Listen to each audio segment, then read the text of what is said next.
dia! Pegar o carro, o ônibus, visitar qualquer cidade do Paraná pode dar trabalho, custar um certo dinheiro, consumir algum tempo. Mas uma hora a gente chega. Isso hoje porque há pouco tempo não era bem assim. Nós vamos mostrar agora a história da construção de algumas das estradas do nosso estado. Estradas que modificaram paisagens, trouxeram progresso e transformaram as regiões por onde elas passaram.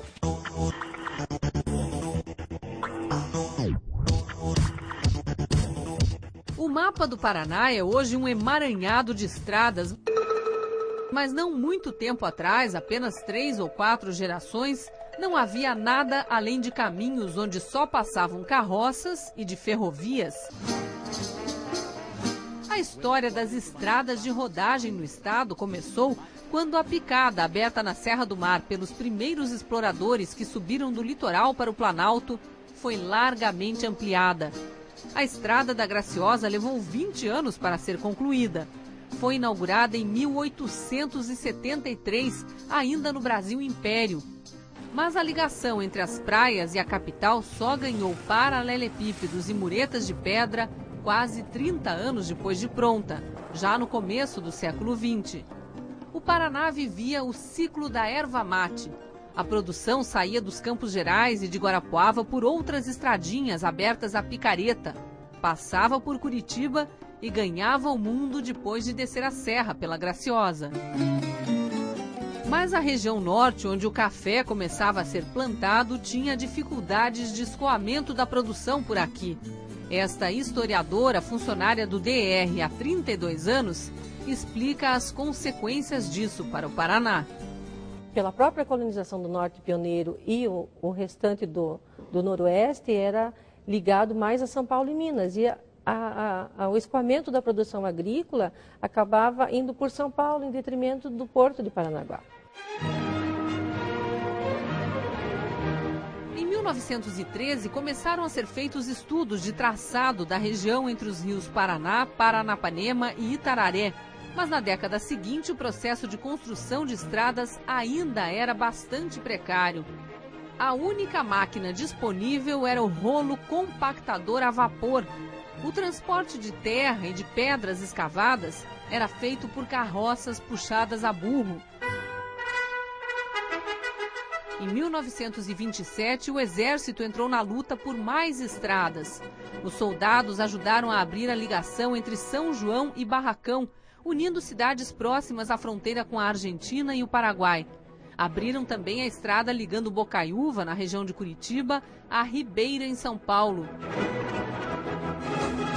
Já havia muitos carros em circulação e a estrada, ainda que barrenta, permitiu uma redução considerável no tempo de viagem. Em vez de 27 horas de trem, levava-se 16 num carro, entre Curitiba e São Paulo. Os soldados foram ainda os responsáveis pela abertura da ligação entre São José dos Pinhais e Joinville, em Santa Catarina, e ajudaram na construção da estrada entre Ponta Grossa e Foz do Iguaçu, que viria a ser, décadas depois, a BR-277. A grande obra da década de 30 foi a Estrada do Cerne, rodovia que parte de Curitiba rumo a noroeste, atravessa os 3 planaltos e alcança o norte. Ela permitiu que, finalmente, a produção de café ajudasse a desenvolver o comércio no estado, sendo escoada através do nosso próprio território. Com a extinção do batalhão rodoviário pelo general Eurico Gaspar Dutra, ministro da Guerra na década de 40, surgiu o DNER, Departamento Nacional de Estradas de Rodagem. No Paraná, o DER, criado em 46. O norte do estado já era o maior produtor mundial de café. E grande parte da produção exportada saía finalmente por Paranaguá via estradas do Cerne e da Graciosa. Embora os veículos fossem muito diferentes dos atuais, o trânsito de agora dá a ideia do problema de circulação. A estrada sinuosa, projetada para carroças, não comportava tráfego pesado nos 2 sentidos.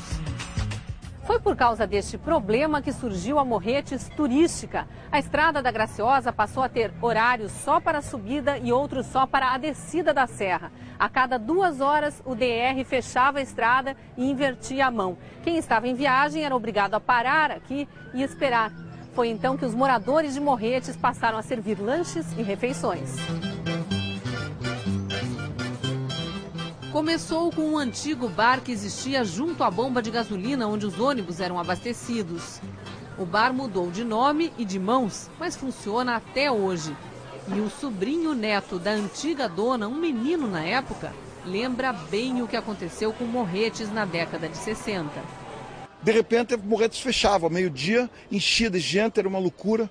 E aí nós íamos aqui no bar, que era da minha tia Mariquinha, e colaborar com ela, ajudar a servir mesa, limpar a mesa. Surgiram os restaurantes. O maior deles, que hoje chega a servir 1000 refeições num dia, foi o pioneiro em oferecer aos clientes a comida simples que a população saboreava em casa. O barreado, mistura de carne desfiada, farinha de mandioca e banana, virou prato típico e marca registrada do nosso litoral. Ideia do marido de Dona Isanete, já falecido, um ex-alfaiate com visão empreendedora. Naquela época, a gente servia mais comida italiana. Daí, ele quis que tivesse assim, uma comida daqui, típica, sabe, aqui do litoral. Então, foi onde ele começou, como nós começamos com o barreado. A história de Morretes é parecida com a do bairro de Santa Felicidade, em Curitiba. No passado, ponto de parada para o descanso de quem circulava pela Estrada do Cerne. Antes de chegarem a Graciosa, os motoristas dos caminhões que vinham do norte do estado carregados de café paravam na Cascatinha de Santa Felicidade para lavar roupas e se livrar da poeira vermelha. E encomendavam almoço na casa dos colonos italianos. O DR seguiu firme no trabalho de melhoria das estradas que já existiam e de construção de novas. Em 1952, o Paraná viu asfalto pela primeira vez, nos 150 quilômetros ligando Londrina a Apucarana e Londrina a Santa Mariana. A explosão das estradas ainda estava por vir, aconteceu de 1965 a 1980. A década de 60 foi marcada pelas inaugurações da Rodovia do Xisto, atual BR-476, unindo Curitiba, Lapa, São Mateus do Sul, União da Vitória, e da Rodovia do Café. A pavimentação do trecho Ponta Grossa-Apucarana deu finalmente boas condições à ligação entre o sul e o norte do estado, antes feita pela sinuosa Estrada do Cerne, estreita e de piso irregular. Inegavelmente foi um marco histórico, a gente pode dizer não só no Paraná, como também no Brasil, porque a gente se tornava independente da ligação norte-sul, que antes era só São Paulo, Rio. Isso foi um momento de regionalização mesmo, de integração das regiões. Nesta época, o DR era dirigido pelo arquiteto Ayrton Cornelsen. Só na virada dos anos 50 para os 60, os funcionários do órgão construíram 5.000 quilômetros de estradas, 1/3 de toda a malha de rodovias estaduais hoje existente.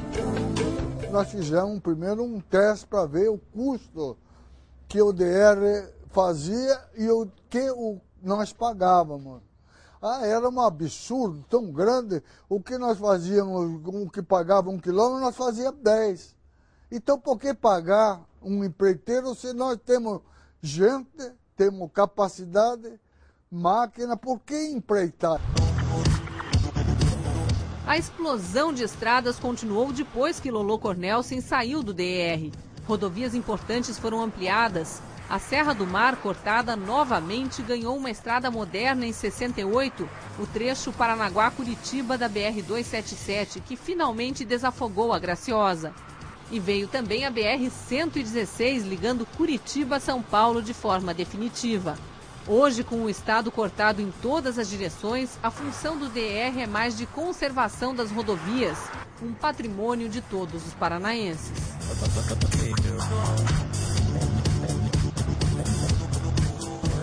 Daqui a pouco, o outro patrimônio paranaense construído quase a custo zero. Voltamos já já.